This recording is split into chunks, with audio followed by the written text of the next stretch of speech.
Hi friends, welcome to Lexeme Learning.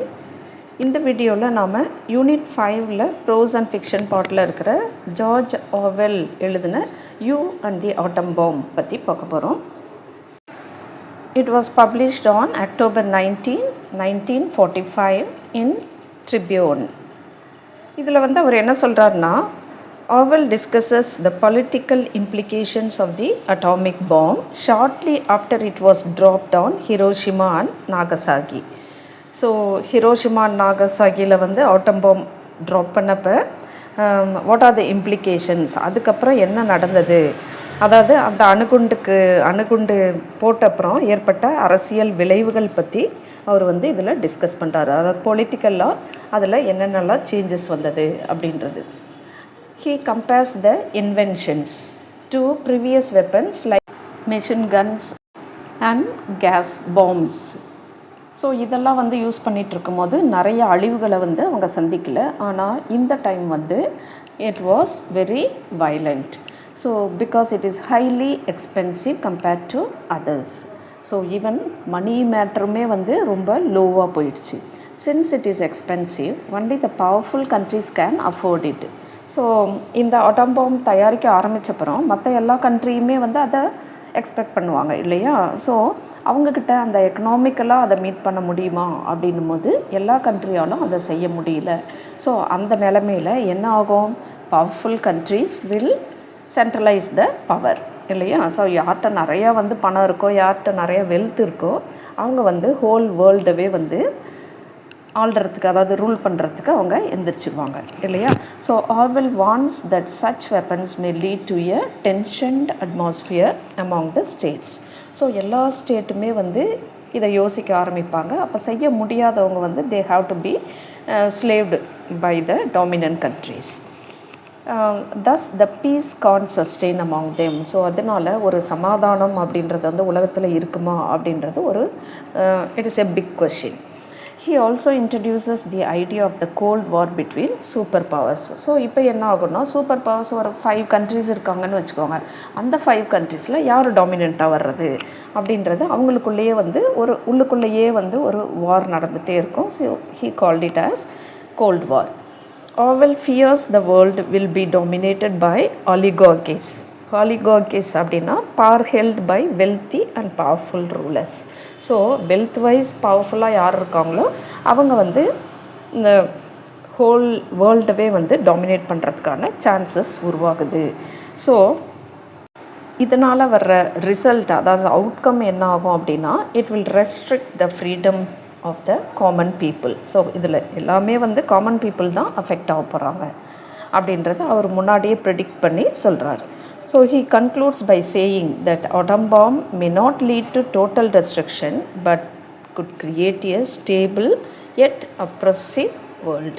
So maybe அந்த atom bomb போட்ட இடத்துல இப்போ ஹிரோஷிமா நாகசாகியில் போட்டாங்க, அந்த ஏரியா ஃபுல்லாகவே அழிஞ்சிடுச்சு. ஆனால் அதோட எஃபெக்ட் எப்படி ஆகும் அப்படின்னா, it will remain stable and oppressive world. எப்படி இந்த உலகத்தை அழிக்கலாம், எப்படி உலகத்தை ஆளலாம், இந்த ஹோல் வேர்ல்டை எப்படி ஒரே கண்ட்ரி எடுத்துக்கலாம், இந்த மாதிரி நிறையா அதுக்குள்ளே கான்ட்ரவர்சிஸ் போயிட்டே இருக்கும். So finally it will result in cruelty, harsh and unfairly world ends in suffering.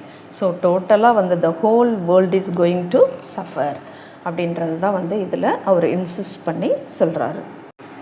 Though it is a political essay, Orwell masters literary techniques to convey deep and lasting ideas. அதாவது இது political related அப்படின்னாலுமே இதை லிட்ரரியில் எப்படி கொண்டு வராரு, literary techniques அவர் use பண்ணது என்னெல்லாம் அப்படின்னு பார்த்தோம்னா, his ideas were included in his writing so that the readers will understand what is going to happen in the future. Okay, let us see what tone he used. So his tone was the warning, isn't it? He warns the readers about the future. Then imagery, he compares the atomic age politics to the long back system of the slave empire. Okay, so whoever becomes the dominant, they will enslave other countries இல்லையா. So அதை தான் அவர் இங்கே சொல்கிறாரு. So the dominating powers should not be raised. Then third one is historical allusion. So what are the historical allusions he uses? Mainly he remembers Napoleon, how he was. So how the technical power changes the political system.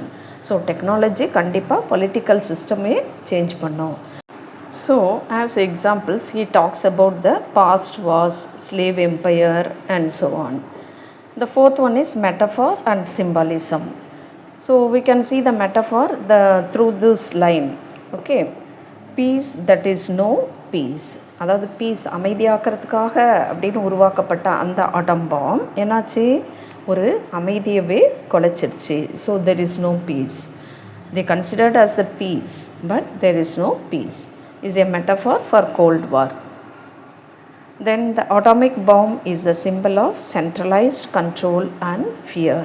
So இது வந்து என்னாகும், கடைசியில் வந்து ஒரு centralised control, அதாவது centralised power வந்து ஏதாவது ஒரு கண்ட்ரிக்கு போயிடும் அப்படின்றத அவர் வந்து பயப்பட்டு சொல்கிறாரு.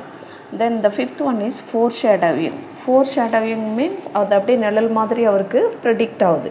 அதாவது ஃப்யூச்சரில் எப்படி இருக்கும், இது கண்டினியூ ஆனால் ஃப்யூச்சர் என்ன ஆகும். So he predicts a world where super powers control others through fear and not war. Okay, so சண்டை போட்டு ஒன்றும் அடக்க போகிறதில்ல, பட் ஃபியர். ஓகே, ஸோ எந்த கண்ட்ரி வந்து பவர்ஃபுல்லாக இருக்குது அந்த கண்ட்ரி சொல்கிறதுக்கு மற்றவங்க எல்லாருமே வந்து பயப்பட போகிறாங்க அப்படின்றது தான். Okay, the themes of the poem அப்படின்னு பார்த்தோம்னா the power and control, technology and politics, loss of freedom under modern regimes, fear-based stability. So finally, George Orwell concludes that the invention of the atomic bomb is not just a scientific breakthrough, rather it is a political weapon which is expensive, exclusive and centralized. So this would lead to total destruction, which he calls. Okay, so இதெல்லாம் இருந்தது, இது continue ஆனது அப்படின்னா கண்டிப்பாக உலகம் வந்து அழிஞ்சு தான் போகும் அப்படின்ட்டு அதோட முடிக்கிறாரு. So with the famous line, peace that is no piece.